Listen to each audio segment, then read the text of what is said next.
दोस्तों, महाराष्ट्र की राजनीति में अगर किसी एक शख्स के बयान सबसे ज्यादा हलचल मचाते हैं तो वो है शिवसेना के सांसद संजय राउत। हालात ऐसे हैं कि सत्ता पक्ष की नहीं बल्कि विपक्ष भी उनके हर बयान पर नजर रखता है। बीएमसी चुनाव के बाद मुंबई में मेयर पद को लेकर बने सस्पेंस और होटल पॉलिटिक्स के बीच संजय राउत ने एक बार फिर ऐसा बयान दे दिया है जो अब सियासी गलियारों में चर्चा का केंद्र बन गया है। संजय राउत ने तंज भरे लहजे में कहा कि वो ताज लैंड एंड होटल में खाना खाने जा रहे हैं और इस पर किसी को बेवजह शक करने की जरूरत नहीं है। उनका यह बयान इसलिए खास माना जा रहा है क्योंकि इसी होटल में इस समय शिंदे गुट के जीते हुए पार्षदों को ठहराया गया है। राउत का यह बयान सीधे तौर पर होटल पॉलिटिक्स पर कटाक्ष के रूप में देखा जा रहा है, जिसने बीएमसी चुनाव नतीजे के बाद राजनीतिक माहौल को और गर्मा दिया है। यही नहीं, संजय राउत ने आगे एकनाथ शिंदे और बीजेपी पर भी तीखा हमला बोला है। उन्होंने कहा कि एकनाथ शिंदे किस पद के लिए अड़े हैं, ये उनके दल का अंदरूनी मामला है, लेकिन साथ ही उन्होंने तंज कसते हुए कहा कि शिंदे गुट बीजेपी का अंग वस्त्र है, उनके असली प्रमुख अमित शाह हैं। राउत ने दावा किया कि शिंदे गुट अपनी मांगे लेकर बीजेपी नेतृत्व खासकर अमित शाह के पास जाएगा। संजय राउत ने यह भी कहा कि उनकी जानकारी के अनुसार मुख्यमंत्री देवेंद्र फडणवीस एकनाथ शिंदे की बात नहीं सुनेंगे। उन्होंने आरोप लगाया कि शिंदे गुट को अपने ही पार्षदों पर भरोसा नहीं है, इसलिए उन्हें होटल में बंद करके रखा गया है। राउत ने यह याद दिलाते हुए कहा कि पहले विधायकों को तोड़कर सूरत ले जाया गया और अब नगर सेवकों को भी कोंड कर रखना पड़ रहा है। राउत के मुताबिक ये पूरी स्थिति शिंदे गुट की राजनीतिक और सुरक्षा को दर्शाती है। उन्होंने कहा कि अगर किसी को अपने लोगों पर भरोसा हो तो उन्हें इस तरह से होटल में बंद रखने की जरूरत नहीं पड़ती। बीएमसी चुनाव के बाद जहां एक और मुंबई के मेयर को लेकर सस्पेंस बना हुआ है, तो वहीं दूसरी ओर संजय राउत के तीखे बयानों ने महाराष्ट्र की राजनीति में नई गर्मी घोल दी है। आने वाले दिनों में यह देखना दिलचस्प होगा कि मेयर पद को लेकर कौन बाजी मारता है और राउत के ये बयान सियासी समीकरणों पर कितना असर डालते हैं। आपको बता दें कि राउत यहीं नहीं रुके, बल्कि उन्होंने महायुति और शिंदे गुट पर हमला और तेज करते हुए एक बार फिर तीखे शब्दों में अपनी बात रखी है। उन्होंने कहा कि एकनाथ शिंदे खुद उप मुख्यमंत्री हैं, इसके बावजूद उन्हें डर सता रहा है कि उनके नगर सेवक भगा लिए जाएंगे।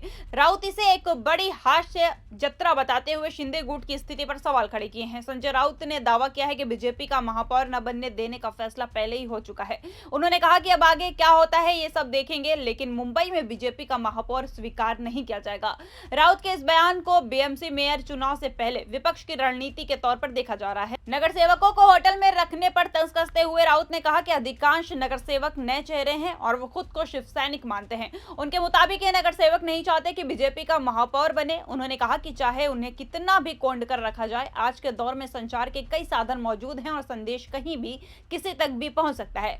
अपने बयान के अंत में संजय राउत ने भावनात्मक अंदाज में कहा कि अगर भगवान की इच्छा हुई तो मुंबई में शिवसेना का ही महापौर बनेगा। बीएमसी चुनाव नतीजे के बाद इस तरह के बयानों से साफ है कि मुंबई की सत्ता को लेकर सियासी टकराव और बयानबाजी आने वाले दिनों में और तेज होने वाली है। आपको बता दें कि उन्होंने कहा कि पर्दे के पीछे बहुत कुछ चल रहा है और उनकी पार्टी पूरी स्थिति पर बारीकी से नजर बनाए हुए है। राउत ने दावा किया है कि राजनीतिक घटनाक्रम तेजी से बदल रहा है और आने वाले दिनों में कई चौंकाने वाले मोड़ सामने आ सकते हैं। संजय राउत ने यह भी खुलासा किया कि मनसे प्रमुख राज ठाकरे ने उद्धव ठाकरे को फोन किया है। इस बयान को महाराष्ट्र की राजनीति में संभावित नए समीकरणों के संकेत के तौर पर देखा जा रहा है। राउत ने कहा कि राजनीति में बहुमत टिकाऊ नहीं होता। उन्होंने कहा कि एक ऐतिहासिक सच्चाई है कि बहुमत चाहे जितना भी बड़ा क्यों ना हो, वो चंचल होता है, इधर उधर जा सकता है। महायुति पर सवाल उठाते हुए संजय राउत ने तंज कसते हुए पूछा कि अगर महायुति का ही महापौर तय है तो फिर उनके नगर सेवकों को होटल में कोंड कर क्यों रखा गया है। उन्होंने सीधे मुख्यमंत्री देवेंद्र फडणवीस को संबोधित करते हुए कहा कि इस सवाल का जवाब देवा भाव दें। मेयर पद को लेकर राउत ने साफ शब्दों में कहा कि मुंबई का महापौर शिवसेना का ही होना चाहिए, लेकिन उन्होंने ये भी जोड़ा कि ये शिवसेना डुप्लीकेट नहीं होनी चाहिए। शिंदे गुट पर हमला बोलते हुए राउत ने कहा कि वो शिवसेना नहीं अमित शाह की सेना है। बीएमसी चुनाव नतीजों के बाद जहां सत्ता पक्ष में जोड़ तोड़ की चर्चाएं चल रही थी, वहीं संजय राउत के इन बयानों ने महाराष्ट्र की राजनीति में हलचल और तेज कर दी है। अब सबकी नजर इस बात पर टिकी है कि आने वाले दिनों में मेयर पद को लेकर कौन सा सियासी दाव भारी पड़ सकता है। वहीं सीएम के दावोस दौरे पर संजय राउत ने कहा कि वो वहां जाते हैं लेकिन निवेश आता नहीं है, निवेश चुनाव के समय ही दिखता है। क्या फडणवीस को यह मंजूर होगा कि अमित शाह की पार्टी का महापौर बने? दोस्तों, संजय राउत ने महायुति पर तंज के बाद कहा कि बाला साहब ठाकरे की जन्म शताब्दी पर शिवसेना का महापौर होना चाहिए और होगा। इस बात पर जोर देते हुए कहा कि मुंबई के सत्ता को लेकर सियासी समीकरण लगातार बदल रहे हैं। राउत ने आरोप लगाया कि एकनाथ शिंदे ने मुंबई बीजेपी को सौंप दी है, जिससे शिंदे गुट के 29 नगर सेवकों को होटल में कोंड कर रख दिया गया है।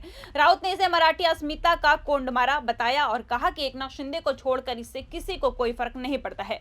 राज ठाकरे के प्रदर्शन पर संजय राउत ने कहा कि उनके गुट को कम सीटें मिली और इसका दुख सबको है। उन्होंने बताया कि शिवसेना ने पूरी कोशिश की, लेकिन दुर्भाग्यवश पेशेवर सफलता नहीं मिली। राउत ने यह भी कहा कि राज ठाकरे और उद्धव ठाकरे की भूमिका ये थी कि मराठी लोग एकजुट रहें।